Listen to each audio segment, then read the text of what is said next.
Hi, friends. Pastor Amy here.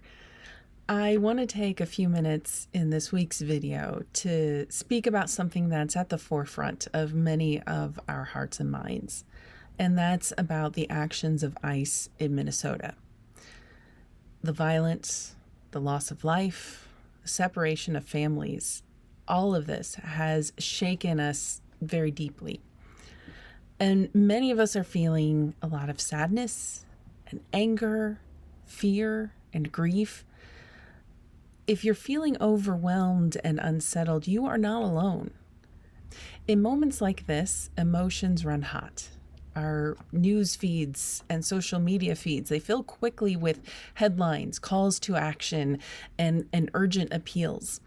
Some of what we see is meant to inform. Some of it is designed to inflame.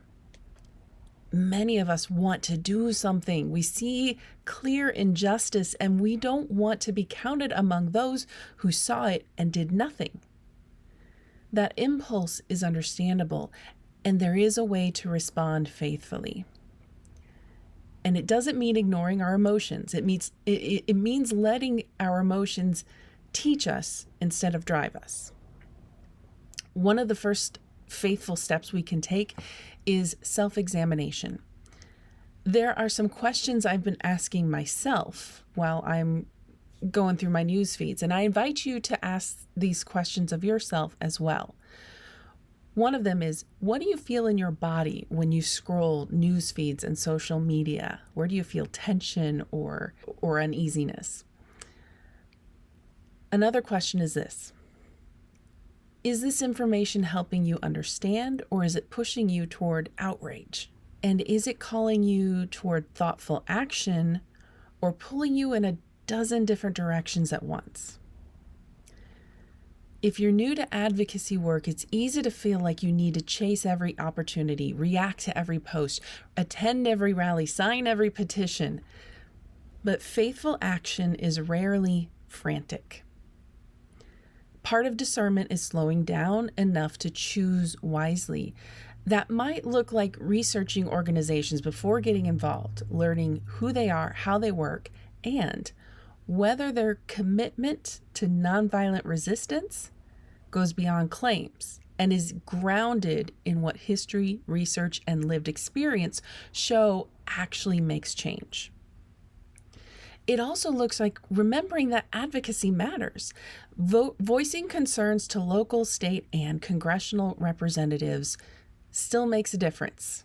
I know sometimes it feels like you're talking to a brick wall, but political leaders often blow with the wind, and advocacy is one way that the wind changes direction.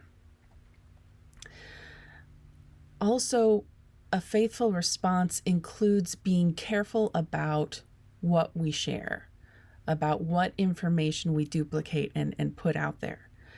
So before passing along something online, pause and ask, is this accurate?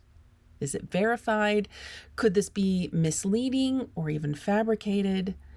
Truth-telling is part of our Christian witness. One of the lessons that many of us have learned from the tradition of nonviolent resistance, the civil rights movement is one major example of many. One of those lessons is that meaningful change requires discipline. It requires research, reflection, and a commitment to resist injustice without becoming what's broken. That's a phrase I've used in church before, and I want to say it again here. You don't change the world by becoming what's broken. That means we can name injustice clearly and still refuse dehumanization. That means we can grieve victims deeply and still acknowledge the humanity of those caught inside unjust systems. It means praying for people harmed by violence and praying for those who perpetrate harm, understanding that both of those actions are part of resisting evil without losing our souls. If you're unsure what faithful action looks like right now, that's okay. Thoughtful, strategic response is not the same as doing nothing. It is a courageous choice to make in a chaotic world. I want to offer one gentle suggestion for spiritual practice as you discern how to faithfully respond in these times. Just one thing. I encourage you to read Letter from a Birmingham Jail by Reverend Dr. Martin Luther King Jr. Maybe you read it years ago in school. Read it now. You can do a Google search for it, and there are copies of it online available free. Read it through slowly and meditatively over a series of days. It's long. Read it through and ask God to inspire you through the wisdom and experience of someone who practiced thoughtful, prayerful, and strategic nonviolent resistance. I'll be reading it too, and as a spiritual practice, I'm going to actually try copying it out as a way to really incorporate it.